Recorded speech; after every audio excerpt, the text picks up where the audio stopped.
more serious issues raised there was Bob Carr saying that there is a powerful Israel lobby in Australia. He says they have too much influence. So to discuss this with me, I'm joined now by Labor MP Michael Danby. Thanks for joining us, Michael. Thanks for having me, Chris. Michael, of course, you join us from Melbourne, and for the purposes of this story, it's important to point out you're a Jewish MP as well as a Labor MP, I suppose. You're a frontbencher in the Gillard government, and in the latter stages of the Gillard government, your caucus, your government, changed what has been a settled consensus Australian government position on Israel. It softened the stance on Israel by refusing to vote against a UN motion to give increased representation to the Palestinians in the United Nations. That was Bob Carr's doing, wasn't it? That would not have happened if it was not for Bob Carr? Well, precisely. It does make it very strange, his claims of conspiracy and all-powerful searchlights that he's shining on groups of people who argue for a different position than his.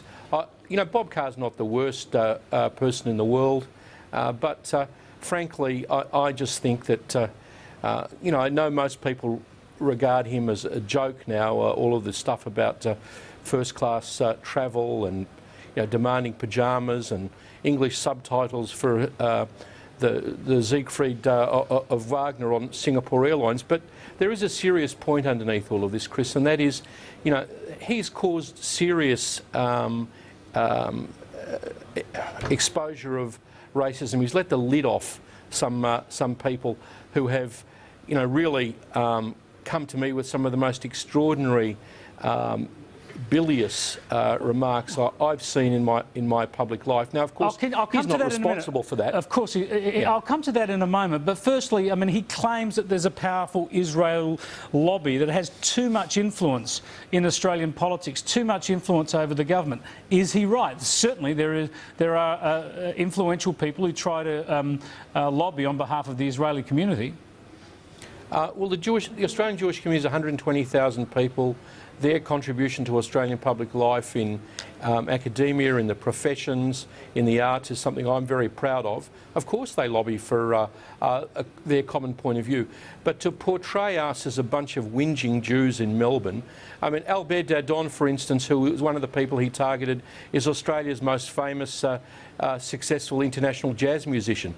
Mark Liebler is on the phone all the time to former Prime Minister Gillard about Indigenous rights. He's a good mate of Noel Pearson.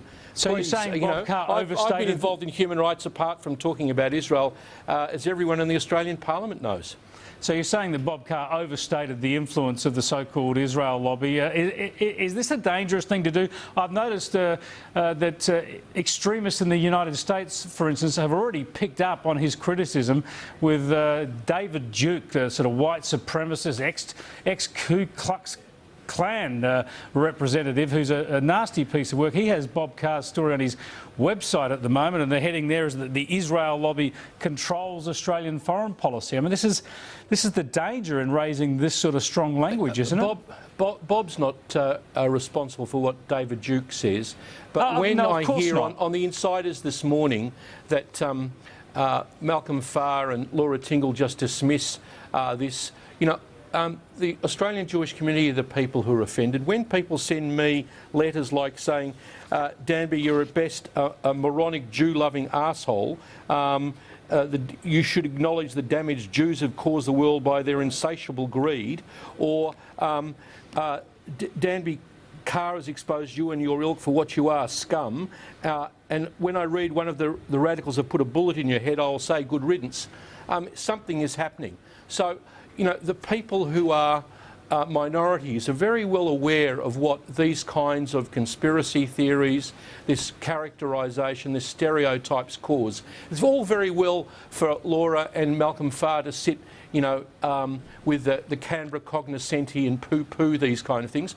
I feel the same as Warren Mundine when he said, you know, he can't understand how the guys, all of the white guys from the IPA say that, you know, talking about light-skinned Aborigines is not something that should upset people. I understand minorities feel besieged when people make these kind of claims, and I will not stop speaking up because of Bob Carr or his prejudice or his falsely based claims. Well, let's just be clear. Of course, you're not saying that Bob Carr's responsible for this sort of backlash, but you're saying it's there, and you've read out some of the tweets, and we've seen that website. He empowers these people, Chris. He empowers these people.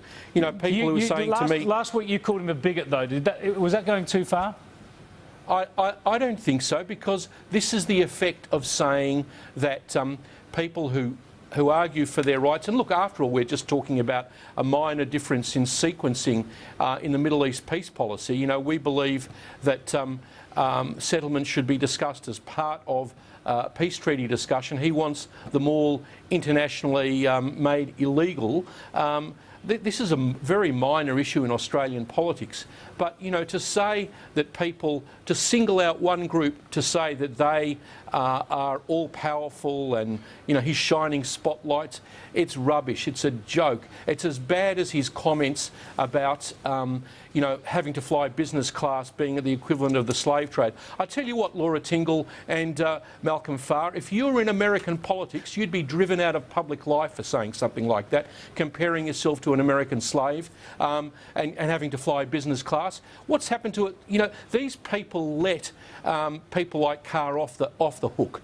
You know, he should be held to account for being an egalitarian Labor Party person and being, in fact, Bob the snob, Bob the person who's insisting on Wagner, Bob the person who insists on first class, etc. I just want to get back to the policy issue here, though. You thought it was the wrong policy decision for the Labor government under Julia Gillard, against Julia Gillard's wishes, I should say. She was rolled on this issue. It was the wrong thing for Australia to take that abstention at the United Nations. Do you believe that the policy has been corrected under Julie Bishop, that the new Foreign Minister has changed Australia's position so it's more pro-Israel and more to your liking?